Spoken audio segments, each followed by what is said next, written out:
नमस्कार, आपका बहुत बहुत स्वागत है नेशनल खबर पे। मैं आपके साथ प्रज्ञा झा। जैसा कि आप सभी जानते हैं कि नेशनल खबर एक ऐसा प्लेटफॉर्म है जो कि आपको बड़े बड़े रिसर्चर्स और जिन्होंने बहुत एक्सपीरियंस लिया है अपने अपने फील्ड में, उन सभी के पास हम पहुंचते हैं और आपको अच्छी अच्छी ट्रीटमेंट, जो सबसे बेस्ट ट्रीटमेंट हो सकती है, वो आपको सजेस्ट करते हैं। इसी कड़ी में आज जो है हम यहाँ पहुँचे हैं गुरुग्राम में साई संजीवनी आयुर्वेदिक हॉस्पिटल में। यहाँ पर अभी जो है यहाँ के डायरेक्टर हमारे साथ जुड़े हुए हैं पुरु धवन जी।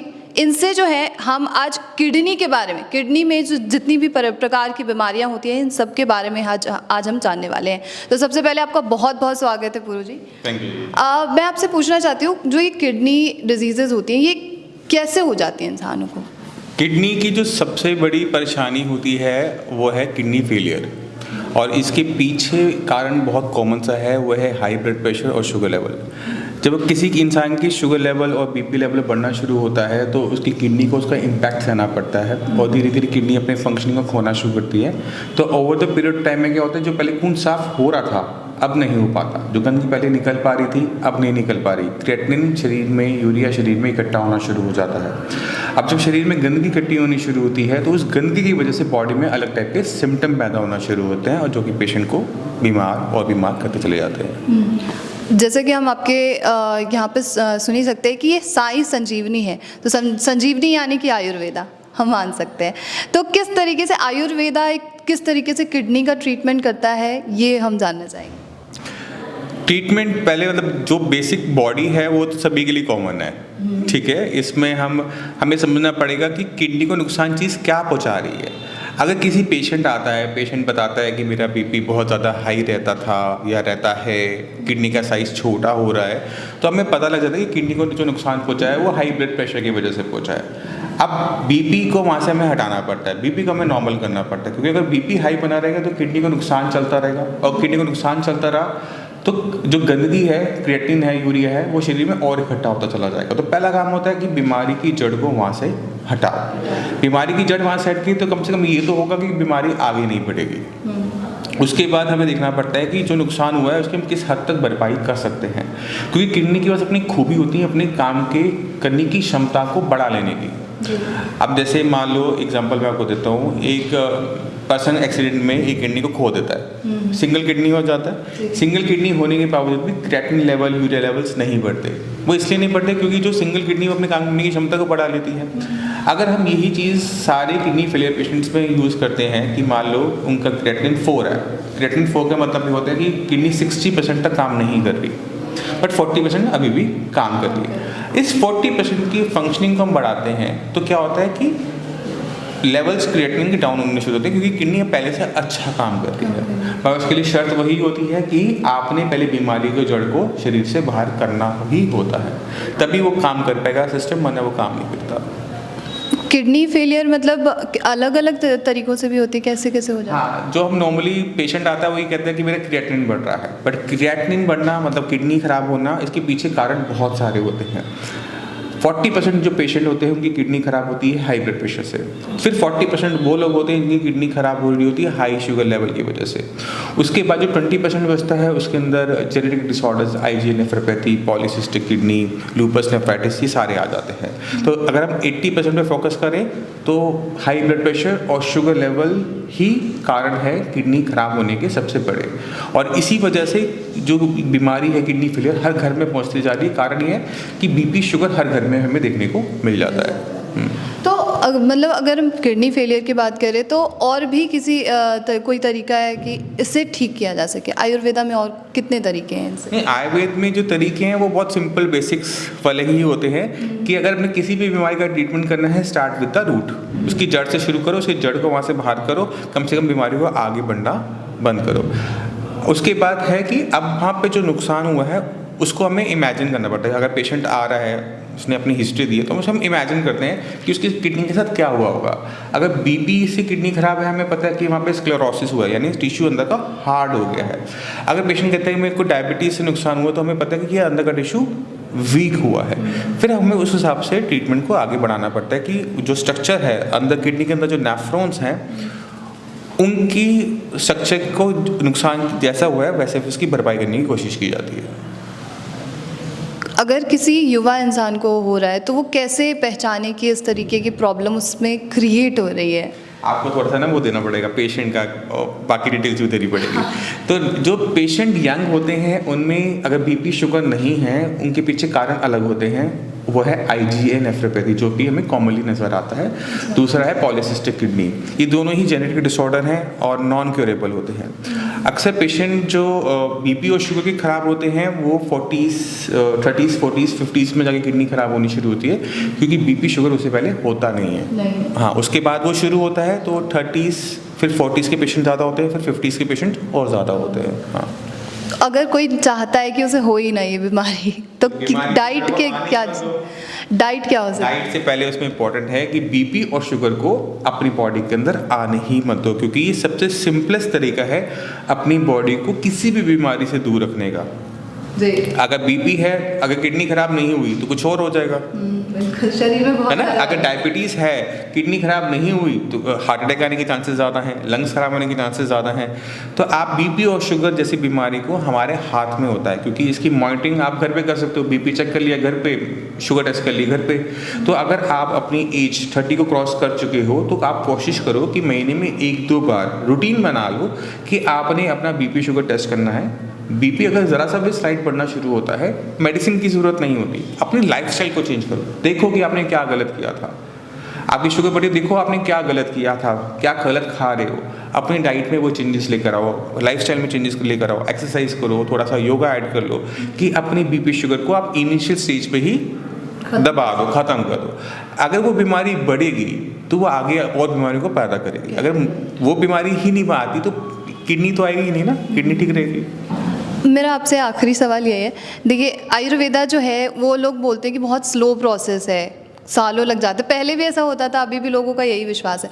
तो आप इस चीज़ को लेकर क्या कहना चाहेंगे? सच में आयुर्वेदा किडनी पेशेंट में सालों मिलते ही नहीं है। हाँ, वो अगर तो है किसी ही। पेशेंट की किडनी खराब हो रही है तो उसके पास कुछ दिन कुछ महीने ऐसे ही टाइम होता है। तो हमारे पास बहुत फास्टली हमने एक्ट करना होता है। पेशेंट को हम कोशिश करते हैं कि फर्स्ट मंथ में ही ना जो लेवल ऑफ सेटिस्फेक्शन होता है कि मेरी क्रिएटिनिन लेवल डाउन हो गई, मेरी लेवल डाउन हो गए, जो मेरा बीपी था कंट्रोल में आ गया, डायबिटीज़ मेरी कंट्रोल में आ गई, वो चीज़ लाना ज़रूरी होता है। तो आयुर्वेद में भी डिपेंड करता है कि बीमारी कौन सी है। किडनी पेशेंट्स में हमें बहुत तेज़ी से रिजल्ट्स देने होते हैं और हम वो देते हैं। हाँ, बाकी भी जो बीमारियां होती हैं जिनमें आप अगर पूरे आयुर्वेद की बात करो तो कुछ बीमारी हैं जिनमें टाइम लगता है। जैसे अगर हम पैरालिसिस का ट्रीटमेंट करते हैं उसमें टाइम लगता है, बट किडनी में हमें रिजल्ट्स बहुत शिफ्टली देने पड़ते हैं, बहुत स्पीड से देने पड़ते हैं। तो आयुर्वेदा में ऐसा पॉसिबल है कि विद इन 4 मंथ 5 मंथ ये दिख जाए चेंजेस, कि पहले कैसे थे? 5 मंथ तो बहुत ज़्यादा हो गया। हम इसको कोशिश करते हैं कि 15-20 दिन 25 दिन तक वो रिजल्ट्स पेशेंट को विजिबल, 25 डेज में विजिबल होता है। और हम 80% पेशेंट्स में कर देते हैं। 80% ठीक हो जाते हैं, रिजल्ट आ जाते हो। तो डॉक्टर साहब, जैसे कि आपने कहा कि 25 डेज़ के अंदर या 30 डेज़ के अंदर इम्प्रूवमेंट देखने को मिल जाती है। तो कुछ आपके पेशेंट शायद बाहर आए हुए हैं जिनसे हम आपसे परमिशन ले रहे हैं कि क्या हम उनसे बात कर सकते हैं, वेरीफाई करना है, क्योंकि ग्राउंड रियलिटी बहुत अजीब होती है। मैं आपको ये एडवाइस करूंगा कि आप पेशेंट से पहले एक बार बात कर लेना। अगर वो एग्री करते हैं तो मुझे कोई ऑब्जेक्शन नहीं है। ठीक है, उनसे परमिशन। Thank you.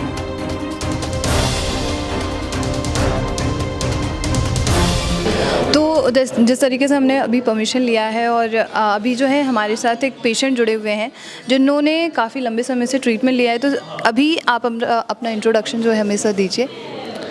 मैं गणेश कुमार गौर हूँ, ग्रेटर नोएडा से हूँ और डॉक्टर पुरुदवन से 2019 से जुड़ा हुआ हूँ। जुड़े हुए हैं। तो आपको बीमारी क्या थी सर? मुझे CKD क्रॉनिक किडनी डिजीज़। अच्छा, तो इसका ट्रीटमेंट क्या ले रहे हैं? पहले मैं एलोपैथिक लिया था, तो एलोपैथिक में तो वैसे कोई इसकी किडनी डिजीज़ की कोई मेडिसिन है नहीं, खाली BP लक्षण वगैरह और ये कंट्रोल कर लेते हैं, बट किडनी में कोई अंग्रेजी दवाई काम नहीं करती। और ये सिर्फ और सिर्फ जो है आयुर्वेदिक दवाई ही किडनी पे काम करती है। जी जी। तो आप जो 2019 से ले रहे हैं, अभी 2022 ख़त्म होने वाला है, तो किस तरीके से इम्प्रूवमेंट दिखाया आपको अपने? मुझे जो है पिछले 3 साल, ये प्रोग्रेसिव डिजीज़ है मैम, तो इसमें ठीक तो हो ही नहीं सकता। हाँ, इम्प्रूवमेंट कैसा है? हाँ, इम्प्रूवमेंट स्टेबल है। मैं पिछले 3 साल से मेरे क्रिएटिनिन थोड़ा मार्जिनली कम हुआ है, प्लस जो है मेरा स्टेबल है, चल रहा है सारी कंडीशन, और जो मेन बीपी था वो मेरा कंट्रोल हो गया है। अच्छा, अब किस तरीके से जुड़े थे पुरु धवन जी से, आप जानते हैं? मैं इनकी यूट्यूब से मतलब जो है इनके वीडियोस देखे थे मैंने, तो मैंने इनके वीडियोस बड़े कन्विंसिंग लगे और बहुत ही सरल भाषा में ये मतलब समझाते हैं। तो आपने बहुत बहुत धन्यवाद आपका हमें बताने के लिए। बेसिकली उन्होंने जो है ये बताया था कि कुछ दिनों में ठीक हो जाता है। ये चीज़ आपसे पूछनी थी कि उन्होंने जो दावा किया वो ठीक हो जाता है, मतलब इम्प्रूवमेंट आना शुरू हो जाता है? ये मैम इसमें जो है स्टेबिलिटी ज़रूरी है, क्योंकि chronic disease, acute kidney disease तो फिर भी जो है ठीक हो जाती है। एक्यूट मन जो है कभी जैसे सडनली किडनी को कोई चीज़ ने डैमेज किया और वो जो है ट्रीटमेंट से वो ठीक हो जाती है। लेकिन क्रोनिक किडनी डिजीज़ें ठीक नहीं होती, बट आपके लेवल्स जो हैं स्टेबल हो जाते हैं। और पिछले 3 साल से मेरे सारे लेवल्स जो किडनी के हैं वो स्टेबल हैं। क्रेटिनाइन हुआ, पोटासियम जो है, यूरिक एसिड, और ये कई चीज़ें हैं जो स्टेबल रहे हैं। बहुत बहुत धन्यवाद सर आपका हमसे बात करने के लिए। धन्यवाद। Thank you ma'am. तो ये थे पेशेंट जो कि हमारे साथ जुड़े हुए थे। और जी, एक बात और कहूँगा कि डॉक्टर पुरु धवन ने मुझे जो है जीवन दान दिया है और वो मेरे लिए भगवान जैसे हैं। बहुत बहुत अच्छी बात है।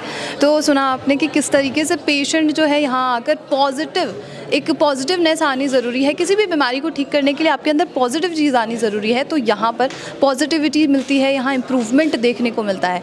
तो इस तरीके के और भी पेशेंट हैं हमारे साथ जिनसे हम बात करने जा रहे हैं, और जो पुरु धवन जी ने जितने भी दावे किए हैं वो सब सच हैं या झूठ है, ये सब आपको हम बताने वाले हैं। तो अभी हमारे साथ जो है एक और पेशेंट जुड़े हुए हैं डॉक्टर पुरु धवन जी से, जिन्होंने ट्रीटमेंट लिया है। तो सर सबसे पहले आपका इंट्रोडक्शन क्या होगा? हाँ जी, मेरा नाम बलबीर सिंह है जी, मेरा बेटा है जगपाल सिंह जी। हाँ, तो इसको प्रॉब्लम थी, हमने ये नीचे यूट्यूब होता है ना टेलीविज़न, इसका मोबाइल का, इससे मैंने पता किया। हाँ, पता करके फिर मैं, दिल्ली है इनका, Delhi model town Chhatrasal stadium के पास, तो मैं इससे ट्यूब से पता किया, तो इससे मुझे पता लगा कि वहाँ है। फिर मैं बेटे को लेके गया था वहाँ। कितने साल से जुड़े हुए हैं आप?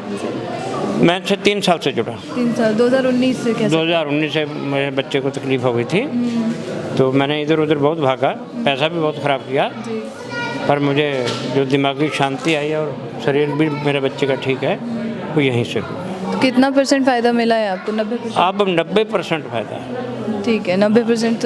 तो मतलब किस तरीके से ट्रीटमेंट किया इन लोगों ने, कुछ उसका? इन्होंने ट्रीटमेंट बहुत अच्छा किया। डॉक्टर साहब बहुत जेंटल आदमी हैं जी, बहुत ही जेंटल आदमी हैं। हाँ, इसमें कोई शक नहीं है, डॉक्टर साहब बहुत जेंटल आदमी हैं, तो वो जैसा व्यवहार करते हैं उसका कोई मुकाबला नहीं है।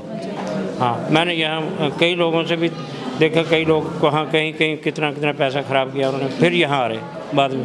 तो आप कहाँ से आए हैं? मैं दिल्ली से आया हूँ। दिल्ली में रहते हैं? हाँ, नई दिल्ली में रहता हूँ, तिलक नगर। तो यहाँ पर गुरुग्राम पहुँचे हुए हैं? हाँ, वो हाँ ट्रीटमेंट के लिए सुबह 9 बजे चले थे घर से, 8:30-9 बजे, और समझ लो 1.5-2 घंटे आने का लग जाता है। हाँ, धन्यवाद आपका।